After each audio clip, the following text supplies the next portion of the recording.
어제는 공룡나라 휴게소에 갔다가 그런 생각을 해봤어요.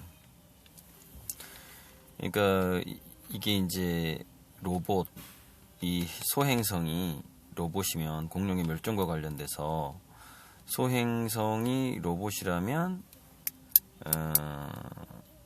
이게 이제 탁 로봇이 급습했을 때 불이 일어나잖아요. 화산 폭발에 뭐 10억 배? 아무튼 수치가 지금 워낙에 커서 지금 까먹었는데 뭐 핵폭탄이 15개 터진 정도의 위력이었다던가 아무튼 그런데요. 이게 퍼져요. 불이 나요. 그럼 이제 이게 인공지능일 수 있고 이 불이 뜨거운 불이 인공지능이고 인공지능이 이제 이렇게 플랫폼을 지구 플랫폼을 장악해 가는 거죠. 로봇과 함께. 그런데 그 다음에 이 지구에 어떤 현상이 발생을 했냐면 이게 이제 화산재가 뒤덮어 버려요. 대기권을. 그러면 이제 그게 흔히 말하는 핵겨울이 오는 거예요. 핵겨울이 오는데 이 핵겨울과 같은 효과를 통해서 기존의 지구상에서 살던 우리 인간 그리고 거대 기업 이런 뭐 중소기업 포함해서 이런 기업들이 공룡과 같은 운명에 처해지게 된다는 것이죠. 그럼 이 화산재 같은 거는 뭐냐면은 이거죠. 인터넷하고 인공지능이 결합한 뭘까요? IoT죠. 그러니까 IoT, 로봇, 인공지능 그것이 결합하게 되면 결국 전 지구를 감싸는 하나의 사물 인터넷망이 형성이 되는데 이 사물 인터넷망 자체를 극소수의 기업이 갖게 됩니다. 플랫폼이라는 거 원래 그런 특성을 갖고 있어요. 네. 그래서 극소수의 기업이 갖게 되면서 여기 이제 큰 공룡 같은 대기업부터 망가지기 시작하는 거죠. 크기 순서대로 망가진다고 보면 돼요. 덩치가 클수록 더 빨리 죽는 거죠.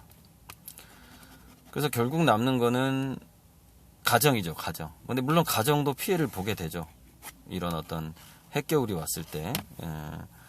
그러니까 심각한 동결 상태가 오는 거죠. 경제에 동결 상태가 올 가능성이 많다는 거죠. 그래서 각자 좀 잘 살아남아야 되는데 공룡 멸종 그 가설 또는 정설로 지금 받아들여지고 있는데 그 중에서 우리가 배울 수 있는 게 뭐냐면 이 다가오는 인공지능과 사물 인터넷의 이 핵겨울 딥 임팩트로부터 살아남는 경쟁력은 뭐냐면 덩치가 작을수록 더 유리하다는 겁니다.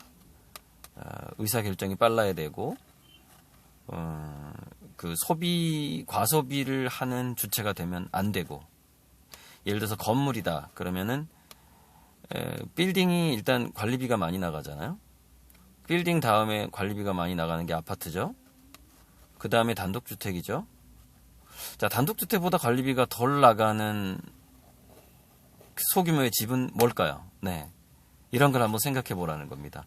이렇게 관리비가 많이 나가는 것 자체가 내가 왜 이렇게 둥치를 그동안 키워놨지? 라는 후회를 하게 된다는 것이죠. 핵겨울이 왔을 때는. 왜냐면은 먹을 게 식량이 줄어들었을 경우에는 자기 몸 전체가 쓰는 에너지를 유지할 만큼의 식량이 없기 때문에 굶어 죽기 시작하거든요. 그게 이제 이게 건물로 비유하면은 큰 공룡이 이런 어떤 빌딩이라고 보시면 돼요. 그래서 역세권을 벗어난 지하철역을 벗어난 빌딩은 먹잇감이 줄어들면서 이제 고사하기 시작하는 거죠. 공실이 많이 생기기 시작하면서 그런 식으로 이제 마치 무덤처럼 변해가는 거죠. 제가 그 빌딩이 큰 묘비처럼 느껴질 때가 올 것이다라고 강의에서 얘기한 적이 있는데 그래서 지금 오늘 여기는 오수 휴게소에 왔어요. 오수 휴게소에 오면은 왜 오수의 개라고 유명한 이야기가 있잖아요. 자, 산불이 났어요. 이 산불이 또 마찬가지입니다. 이 산불이 이 딥 임팩트, 이 소행성하고 같은 거예요. 오고 있어요. 그래서 오수의 개가 이 김개인이라는 그 인간 주인을 살리기 위해서 강가에 가가지고, 이쪽에 강이 있었어요. 강가에 가가지고 자기 몸에 물을 적셔서 김개인이 술에 취해서 자고 있는데 그 주변을 막 굴러다녔다는 거 아닙니까? 이렇게 그 잔디를 물로 적셨다는 거죠. 갔다가 또 적시고 또 적시고 또 적시고, 그래서 결국 산풀이 이렇게 지나간 거죠. 이렇게 산풀이 지나가고, 김개인은 술에 깨서 보니까 개가 지쳐가지고 죽어 있더라 이거죠. 그래서 이제 무덤에 묻어주고, 그 이야기가 감동스러워서 이 지역에서 이제 동상으로, 그 오수의 개를 동상으로 했죠. 그럼 우리에게 김개인이 술에 취해서 잠자고 있다라는 것은 사실 지금 우리 한국인의 입장이랑 좀 비슷한 상황인데, 한국인들이 술에 취해 있다라기보다는 어찌 보면은 낙관에 취해 있을 수도 있고요. 또는 속수무책일 수가 있습니다. 이런 어떤 이 소행성이 다가오는, 또 산불이 다가오는 것을 보면서도 어떻게 할 수가 없다라는 거죠. 그래서 성장 동력을 찾을 수 없다, 그렇게 얘기하고 있잖아요. 그러면은 이 개가 이 오수의 개와 비슷한 선택을 할 수밖에 없는 상황이 온다는 거죠. 우리 한국을 과연 무엇으로 보호를 할 것이냐 이거죠. 이 오수의 개가 자기 몸에 묻혔던 그 물이 과연 뭐냐는 거죠. 이 산불이 다가왔을 때. 그 물이 바로 이것이다. 그 물이 바로 이것이고, 우리는 이 등치가 큰 공룡들이 죽는 것을 어쩔 수 없이 바라보아야 되고, 작은 단위로 자기 자신을 만들어서 그 작은 단위, 그러니까 이 작은 단위가 이제 개죠. 사람에 비하면은 이 개는 좀 작은 존재였는데, 이 작은 존재들이 오히려 우리 한국을 보호할 수 있는 이제 그런 물을 찾아서 우리 한국을 보호하도록 주변을 이렇게 보호망을 쳐야 된다, 이렇게 주장하고 있는 책이 바로 제 책이에요. 인공지능, 인간지능 두뇌 사용 설명서. 제가 좀 다른 방식으로 공룡나라 휴게소와 오수 휴게소를 지나면서 한번 얘기를 해봤는데요. 일단 노래 한 곡을 틀면서 제가 저번에 이어서 그 다음 낭독을 하도록 하겠습니다. 노래 한 곡 좀 초반에 들어보면서요.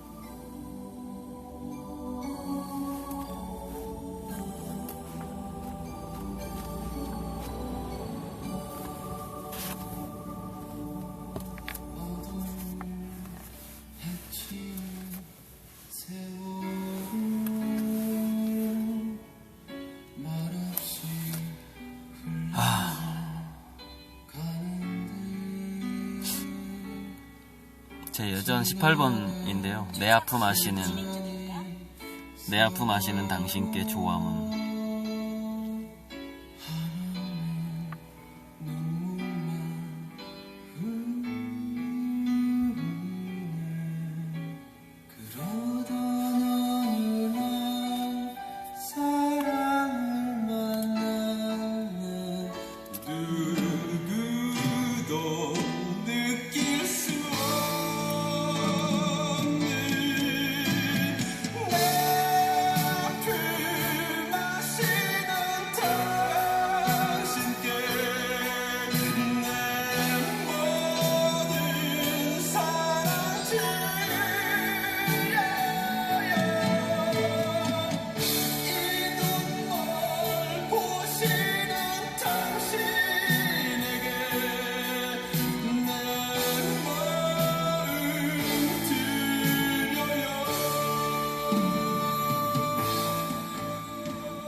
어제 여기까지 했어요. 여기가 이제 342페이지네요. 자, 이어서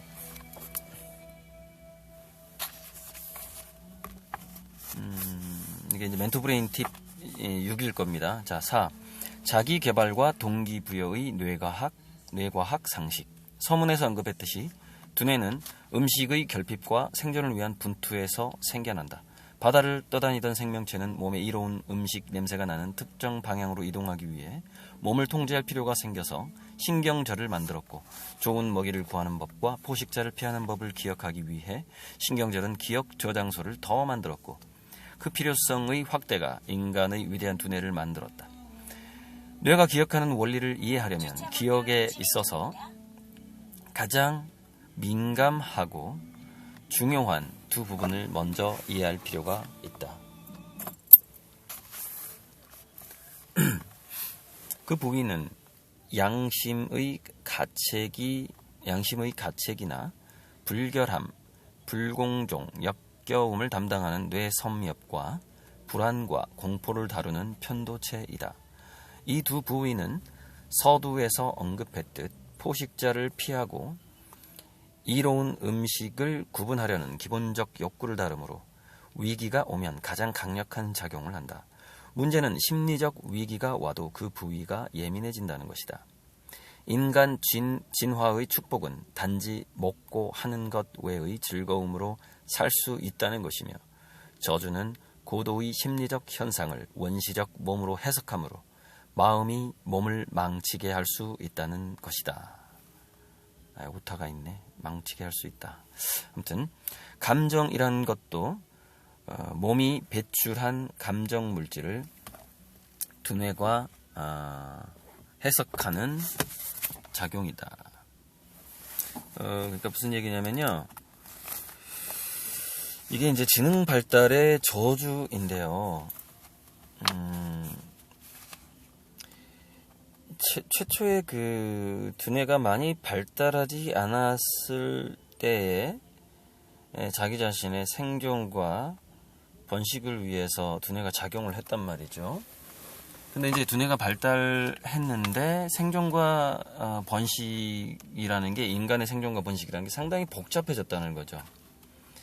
그리고 이 몸의 진화와 두뇌의 진화가 함께 엮여 있기 때문에 인간의 심리적인 언어 사용이라든가 사회적인 관계, 정치의 구조, 경제 구조, 이런 것들에 의해서 인간의 몸이 직접 타격을 받고 있다는 겁니다.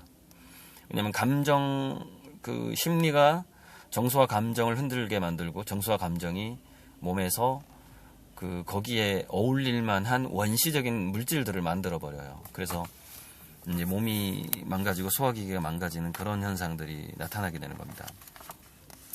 자, 그래서 윌리엄 제임스가 웃으면 먼저 몸이 착각을 하며 물질이 바뀌고 이후 진짜 행복한 기분이 든다고 했다. 자, 두뇌가 진화해온 과정을 보면 어떻게 살아야 내 두뇌를 나를 위해 사용할 수 있을지 알게 된다. 모든 생명체는 살고자 하는 의욕으로 움직인다. 그리고 목숨을 보존하려면 맹수의 공격과 질병의 회피가 중요하다. 동물도 인간도 두뇌에는 맹수의 공격에 대비한 편도체와 질병 감염을 회피하려는 뇌섬엽이 있다. 두뇌는 꼭 편도체와 뇌섬엽이 그 일을 한다기보다는 중추적인 역할을 한다는 얘기죠. 자, 두뇌는 기억에서 이 두 부분을 먼저 고려하죠. 왜냐하면 일단 살고 봐야 되니까. 자, 인간은 무섭고 징그러웠던 일을 평생 기억한다.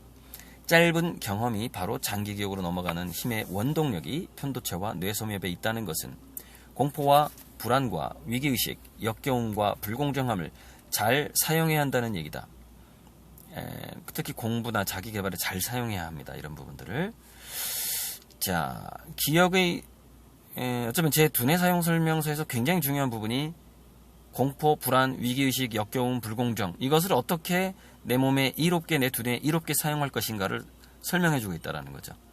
자, 기억의 물질인 아세틸콜린은 긴장감이 있을 때 많이 생기므로 자신의 일상이 평온하고 공정할 때에는 기억력이 강화되지 않는다. 그러면 어떻게 우리 편도체와 뇌섬엽을 긍정적으로 자극하며 활용할 수 있을까? 이 두 부위가 무서운 약육강식의 정글에서 발달했다는 것을 기억하며 두 단계로 정리해보자. 1단계. 먼저 자신이 초라해 보이거나 무시당할 수 있는 상황을 기꺼이 맞이하라는 것이다. 곤경이나 위기의식이 없다면 자기가 성공했다고 자만하거나 익숙함과 게으름에 빠져 있다는 얘기다. 만족스럽긴 하지만 편도체는 자극되지 않기에 그 편안함이 치매 위험을 높이며 면역력도 다소 낮아지게 된다.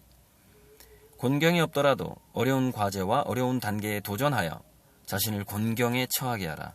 일단 나서는 것이 도움이 된다. 나서지 않아도 이런 상황은 곧잘 찾아오는데 돈이 없어서 춥게 자거나 배가 고플 때 나는 휴가철에 알바를 하는데 친구는 유럽 여행을 간 경우 이게 상대적 빈곤감, 박탈감 아주 어마어마해지겠죠. 난 알바하는데 친구는 유럽 여행 갔다. 이거 제가 사실 이거 대학교 때 제가 겪었던 상황을 책에 썼습니다. 그러니까 우리 같은 학번 여학생이 유럽 여행 간대요. 근데 저는 방학 때 그 노가다를 하고 과외를 하고 해야 했거든요. 과 사무실에서 유럽 여행 간다고 아주 편안하게 얘기하는데 그게 저한테는 자랑으로 들렸어요. 그때는. 지금은 제가 그렇게 노가다 노동하고 알바하고 애들 과외하고 했던 것을 참 고맙게 생각해요. 참 좋은 경험이었고요. 제가 이런 교육에 관한 책을 쓸 수 있었던 것은 제가 지난 20년간 유치원생부터 고3까지 과외를 골고루 해봤기 때문입니다. 미술도 가르쳐보고 영어도 가르쳐보고 하면서 자, 그래 이런 경우나 집주인이 월세를 올려달라고 하는 일, 전세금 올리는 일 때문에 요즘에 힘든 분들 많죠. 어떻게든 그 고통을 선용하시기 바라고요. 자, 외모나 부유함에 대해 누군가를 질투할 때, 차별당하고 무시당하는 상황, 부모님의 사업이 망한 경우, 자식이 기대 이하일 경우, 다치거나 아픈 경우, 주변의 사람들이 돌아가셨다거나 그런 경우, 사실 필자가 모두 경험한 일들이다.